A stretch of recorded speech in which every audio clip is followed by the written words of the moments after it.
శివపురాణం 8వ భాగం హటకేశ్వరం. శ్రీశైలంలో హటకేశ్వరము అని ఒక దేవాలయం ఉంది. అది చిత్రమైన దేవాలయం. ఒక బంగారు లింగం తనంత తాను కొండ పెంకునందు ఆవిర్భవించిన హటకేశ్వర దేవాలయము క్షేత్రము కనుక దానికి హటకేశ్వరము అని పిలుస్తారు. అక్కడ మెట్లు బాగా కిందికి వస్తే పాలదారలు, పంచదారలు అని 5 దారలు పడుతుంటాయి. పరమశివుని లలాటములకు తగిలి పడిన దార పాలదార అనగా జ్ఞానాగ్ని నేత్రమైన ఆ కంటి నుండి పైనుండి జ్ఞానగంగ మరింతగా తగిలి కింద పడిన దార.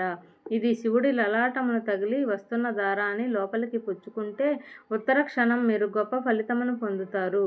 ఎందుచేత ఇలా ఏర్పడింది? ఈశ్వరాలయంలో తీర్థం ఇవ్వరు కాబట్టి సాక్షాత్తు సాకార రూపుడైన శంకరునికి తగిలి పడిన దార పాలదార. పంచదారలు 5 రకములుగా ప్రకాశిస్తున్న భగవంతుని శిరస్సులకు తగిలి పడిన దారలు. ఆ తీర్థం తీసుకునేటప్పుడు మర్యాద పాటించాలి. చెప్పులతో వెళ్ళకూడదు. శంకర భగవత్పాదుల వారు తపస్సు చేసి అక్కడే శివానంద లహరి చెప్పారు. అక్కడ ఆయనకు భ్రమరాంబికాదేవి ప్రత్యక్షం అయ్యింది. చంద్రశేఖర పరమాచార్య స్వామి తపస్సు చేసుకుంటూ ఉండిపోతాను అన్న ప్రదేశం అదే. అంత పరమమైన ప్రదేశంలో పంచదారలు పడతాయి. అందులో ఒకటి బ్రహ్మధార, ఒకటి విష్ణుధార, ఒకటి రుద్రధార, ఒకటి చంద్రధార, ఒకటి దేవధార. ఈ పంచదారలను స్వీకరించడం సృష్టికర్త, స్థితికర్త, ప్రళయకర్త, లోక సాక్షులైన సూర్యచంద్రులు ఈ 5 తీర్థములను అక్కడ తీసుకోవచ్చు. అంత పరమ పావనమైన క్షేత్రం శ్రీశైల క్షేత్రం. శ్రీశైలంలో ఉండే భ్రమరాంబ అమ్మవారి దేవాలయం వెనకాతల నిశ్శబ్దంగా ఉన్నప్పుడు వెళ్ళి చెవిని బాగా నొక్కిపెట్టి ఉంచి మీరు చాలా జాగ్రత్తగా కళ్ళు మూసుకొని వింటే ఒక తుమ్మెద చేసిన జుంకారము వినపడుతుంది. దానిని భ్రామరీనాదము అంటారు. అమ్మవారిని ఇప్పటికీ అక్కడ తుమ్మెద రూపంలో ఉన్న రెక్కలతో అలంకారం చేస్తారు. ఆ తల్లి ముందు శంకరాచార్య స్వామి వారు శ్రీచక్రములను వేశారు. అక్కడికి వెళ్ళి అమ్మవారి శ్రీచక్రం ముందు కూర్చొని ఏ తల్లి అయినా కుంకుమార్చన చేస్తే ఆమె పూర్ణంగా 3 తరములు చూసి హాయిగా 10 మంది చేత పండు ముత్తైదువ అని అనిపించుకొని వార్ధక్యంలో హాయిగా ఆవిడ భర్తగారి తొడ మీద తలపెట్టుకొని ప్రాణం విడిచిపెట్టగలిగినంత అదృష్టం కలుగుతుంది. Thank you. శ్రీశైల శివలింగమునకు పట్టుతేనెతో అభిషేకం చేస్తే ఉత్తర జన్మలలో గంధర్వగానం వస్తుంది. భ్రమరాంబిక అమ్మవారి దగ్గర కూర్చొని కుంకుమార్చన చేసుకోవాలి. 4 మారేడు దళములు పట్టుకెళ్ళి ఆ శివలింగమును తడిమి అభిషేకం చేసుకోవాలి. తల తాటించి నమస్కరించుకోవాలి. పూర్వం అరుణాసురుడనే రాక్షసుడు ఒకడు బయలుదేరాడు. వాడు బ్రహ్మ ఇచ్చిన వరముల వల్ల మిక్కిలి గర్భమును పొంది లోకములనన్నింటినీ శోభింపచేస్తున్నాడు. ఆ సమయంలో అమ్మవారు భ్రామరీ రూపమును పొందింది. భయంకరమైన యుద్ధం చేసిన తరువాత భ్రామరీ రూపంలో వెళ్ళి ఆ అరుణాసురుని సంహారం చేసింది. ఇప్పటికీ శాస్త్రంలో శ్రీశైల మల్లికార్జునుడు మల్లెపువ్వు అయితే అమ్మవారు సారాగ్రాహి అని చెప్తారు. 9 ఎప్పుడు పువ్వు చుట్టూ తిరుగుతుంది. ఆయన మల్లికార్జునుడు, ఆవిడ భ్రమరాంబికాదేవి. ఎక్కడ శివుడు ఉన్నాడో అక్కడ ఆవిడ భ్రమర రూపంలో తిరుగుతూ ఉంటుంది. అక్కడ శివుడు ఉన్నాడు, పైన శక్తి రూపంతో ఆవిడ ఉన్నది. అందుకే ఇప్పటికీ ఆ నాదం వినపడుతూ ఉంటుంది. ఈ నాదమును all India radio Hyderabad, Kurnool, Vijayawada స్టేషన్లు రికార్డు చేశాయి. శ్రీశైలం వెళ్ళి అమ్మవారిని చూచినట్లయితే అమ్మవారి కనుగుండ్లు స్పష్టంగా కనపడుతుంటాయి. ఆమె ముందు గల శ్రీచక్రం ముందు కూర్చొని కుంకుమార్చన చేసుకొని ఆ విద్య నా మంతర స్థిమిర మిహిర ద్వీప నగరి అని సౌందర్య లహరిలోని 4 శ్లోకములు చెప్పుకొని వస్తే జన్మ ధన్యమైపోతుంది. అక్కడ ఉన్న స్వరూపములలో వీరభద్రుడు ఒకడు. శ్రీశైల మల్లికార్జునుని దర్శనం చేసి బయటకు వచ్చి ఎడమ పక్కకు వెళ్ళినప్పుడు అక్కడ వీరభద్రుడు కనపడతాడు. అక్కడ వీరభద్రుడు అని క్షేత్రపాలకుడు ఒక ఆయన ఉన్నాడు. రక్త సంబంధమైన వ్యాధులు శరీరంలో పాటమరిస్తే అటువంటి వారు శ్రీశైల క్షేత్రంలో ఉన్న వీరభద్ర స్వరూపం దగ్గర కూర్చొని ప్రతిరోజు 1 గంట సేపు శివనామాలు చెప్పుకొని కొద్ది రోజులు అక్కడ ఉండి వస్తే ఆ వ్యాధులు నయం అవుతాయి. అలా నయమైన సందర్భములు ఎన్నో ఉన్నాయి. అక్కడ ఉన్న వీరభద్రమూర్తిలోంచి అటువంటి శక్తి ప్రసారం అవుతూ ఉంది అని పెద్దలు చెప్తారు. చంద్రవతి అనే రాజకుమార్తె ఒక భయంకరమైన గడ్డు కాలమును ఎదుర్కొంది. తన తండ్రే తనను మోహించాడు. ఆమె పరుగెత్తి శ్రీశైల క్షేత్రమును చేరుకొని గుళ్ళోకి వెళ్ళిపోయింది. రాజు ఆమె వెనక తరుముకు వస్తున్నాడు. గుళ్ళోకి వెళ్ళిన ఆమె శివలింగమును చూసి దానిని శివలింగమని అనలేదు. అక్కడ మల్లికార్జును ఉన్నాడు. ఆమె చేతిలో ఉన్న మల్లెపూల దండను సిగకు చుట్టుకొని, మల్లికార్జున, నేను నీకు ఇవ్వగలిగింది ఇదే. ఇది నీ సిగకు చుట్టుకొని నన్ను నీవు కాపాడు అని ప్రార్థించింది. అప్పుడు లింగోద్భవమూర్తి స్వామి వచ్చి ఆమెను తరుముకు వస్తున్న రాజును చూచి, నీవు పచ్చల బండ వగుదువుగాక అని శపించాడు. అంతటి దుష్కృత్యమునకు ప్రయత్నించిన ఆ రాజు పచ్చలబండయి ఇప్పటికీ అలా పడి ఉన్నాడు. ఈవిడ ఇచ్చిన మల్లికా పుష్పముల మాలను తన సిగకు చుట్టుకొని స్వామి మల్లికార్జున అని మరొక మారు పిలిపించుకున్నాడు. శ్రీశైలంలో వృద్ధ మల్లికార్జునుడు అని ఉన్నాడు. ఆ శివలింగం ముడతలు పడిపోయి ఉంటుంది. ఆ ముడతలు బాగా దగ్గరగా వచ్చేసి ఉంటాయి. ఈ మల్లికార్జునుడు ఎప్పుడు వెలసినది సాధికారికంగా చెప్పలేము. కానీ అక్కడ జరిగిన విచిత్రం ఒకటి ఉంది. మహీధర మహారాజు అని ఒక రాజుగారు ఉండేవారు.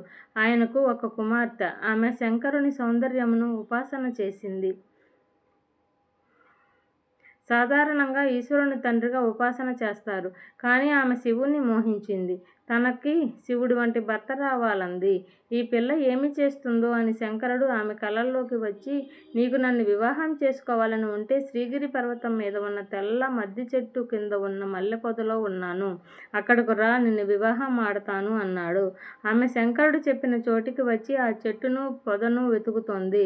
అప్పుడు పార్వతీదేవి జగతః పితరౌ వందే పార్వతీ పరమేశ్వరవు అని చెప్తారు. కానీ మీకు ఈ బుద్ధి ఎప్పటి నుంచి వచ్చింది అని శంకరుని అడిగింది. అప్పుడు శంకరుడు, ఆమె నన్ను భక్తితో ఆరాధన చేసింది. ఇక్కడ వివాహం అనగా నేను ఆవిడను నాలోకి తీసుకోవడం అని చెప్పాడు. అప్పుడు పార్వతీదేవి, అయితే ఆమెకు ఉపాసనలో అంత భక్తి ఉన్నదా అని అడిగింది. అప్పుడు శంకరుడు, ఆమె భక్తిలో ఎంత తత్పరురాలో చూపిస్తాను చూడు అని వెంటనే 96 సంవత్సరములు వృద్ధినిగా మారి వెతుకుతున్న పిల్ల దగ్గరకు వెళ్ళి, పిల్లా, నీవు ఇక్కడ ఎవరి కోసం వెతుకుతున్నావు అని అడిగాడు. ఆమె తాను శివుడి కోసం వెతుకుతున్నాను అని జవాబు చెప్పింది. అప్పుడు ఆయన, నేనే శివుడిని, ఇంత వృద్ధుడిని కదా, నన్ను పెళ్లాడతావా అని అడిగాడు. నీవు వృద్ధుడవో యవ్వనంలో ఉన్నవాడివో నాకు తెలుసు. నాకు నీవే భర్త, వేరొకరిని ఈ లోకంలో నేను భర్తగా అంగీకరించను అని చెప్పింది. ఆవిడకు కావలసింది ఆయనలో ఐక్యం అవడం. చూశావా పార్వతి, ఈమె భక్తి, ఈమెను నాలో ఐక్యం చేసుకుంటున్నాను అని శివుడు ఆమెను తనలో ఐక్యం చేసుకొని ఈ పిల్లను స్మరించి, ఇటువంటి భక్తి తత్పరురాలి కోసం సృష్టిలో లేని విధంగా ముడతలు పడిపోయిన శివలింగమని, వృద్ధ మల్లికార్జున లింగమని తలుచుకున్న వాళ్ళని పొంగిపోతూ నేను చూస్తాను అని వృద్ధ మల్లికార్జునుడై వెలిశాడు. అందుకే ఇప్పుడు అక్కడ కళ్యాణములు చేస్తున్నారు. ఈ విధంగా శ్రీశైలంలో ఎన్నో విశేషములతో కూడుకున్న క్షేత్రం.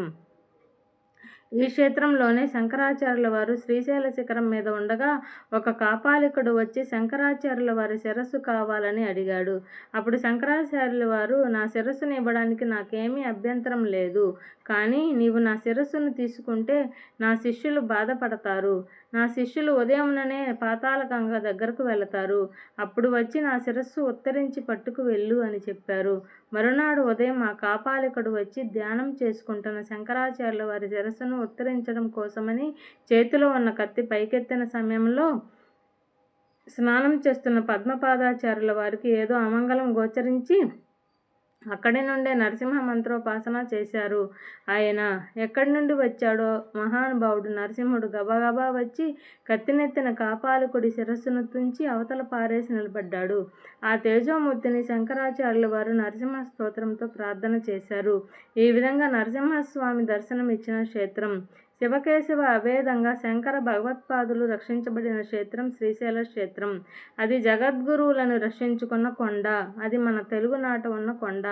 అక్కడ ప్రవహించే కృష్ణానదిని కృష్ణానది అని పిలువరు. కృష్ణానది శ్రీశైల పర్వత శిఖరమును పాము వలె చుట్టుకొని ప్రవహిస్తున్నది. శివుడిని విడిచిపెట్టలేక భక్తులు పాపములను తొలగించడానికి ఉత్తరమున ఉన్న గంగా, దక్షిణమునకు వచ్చిన కృష్ణ పేరుతో అక్కడ ప్రవహించినది కాబట్టి దానిని పాతాళ గంగా అని పిలుస్తారు. ఆలయ ప్రాంగణంలో పంచపాండవులు అరణ్యవాసం చేసేటప్పుడు శ్రీశైలంలో ప్రతిష్ఠ చేసిన లింగములు 5 ఉంటాయి. దేవాలయంలో తూర్పున కృష్ణదేవరాయలు నిర్మించిన గోపురం, దక్షిణమున హరిహర రాయల వారు నిర్మించిన గోపురములు కనపడతాయి.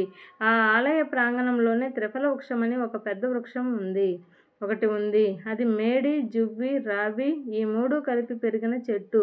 ఆ చెట్టు 4000 సంవత్సరములు బ్రతికింది. అక్కడికి సమీపంలోనే వృద్ధ మల్లికార్జునుడు ఉంటాడు. ఆ వెనుక రాజరాజేశ్వరి దేవాలయం, సమీపంలో భ్రమరాంబ అమ్మవారి త్రిఫల వృక్షం ఉంటాయి. ఉత్తరమున శివాజీ గోపురం, కళ్యాణ మండపం, నందనవనం అనే పుష్పవాటిక ఉంటాయి. ఆ వనంలో సుబ్రహ్మణ్య స్వామి నెమలితో ఉంటారు. శివాజీ మహారాజు అక్కడికి వెళ్ళి అమ్మవారి ప్రార్థన చేశాడు. ఆ దృశ్యం శివాజీ గోపురం మీద ఇప్పటికీ చెక్కబడి ఉంటుంది. భవానీమాత ప్రత్యక్షమై, ఈ చంద్రహాసమును చేత పట్టుకో, నీకు ఎదురు లేదు అని అనుగ్రహించి శివాజీకి చంద్రహాసమును బహూకరించింది. ఆ కత్తి పట్టుకునే మహానుభావుడు హిందూ ధర్మ సామ్రాజ్యమును స్థాపించాడు. అంత గొప్ప క్షేత్రం శ్రీశైల క్షేత్రం.